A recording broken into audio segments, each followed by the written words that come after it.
And tomorrow, Arpaio will join Representative Russell Pierce and other politicians to promote a special legislative session targeting immigration. This comes days after the sheriff's latest crime sweeps. On Monday, the sheriff's office announced that it arrested 66 people, 30 of them suspected of being illegal.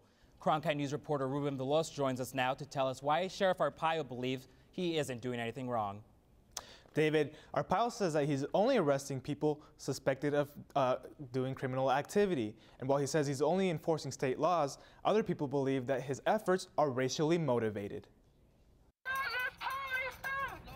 Hundreds of demonstrators lined the downtown streets on Friday, showing their frustration with Maricopa County Sheriff Joe Arpaio and his continued crime sweep operations. For Sheriff Joe to be doing what he's doing, it's outside the scope of his responsibility. He's been given certain powers under state law, but I don't think that state law trumps federal law. We still face the same. Reverend Al Sharpton also expressed his concerns as he visited the Valley Forge Civil Rights Forum.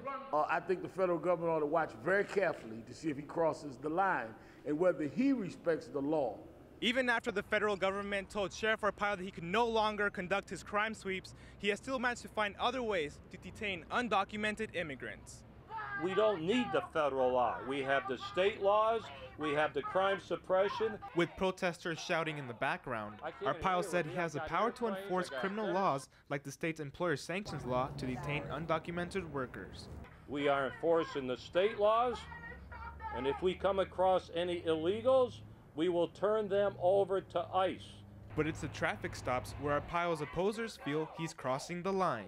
He will find a way and any excuse to bring people into the jails, and it's in the jails that he still has a 287G authority to ask for immigration status. In response to his critics, Arpaio's deputies will now start videotaping their traffic stops to prove that he isn't breaking any laws.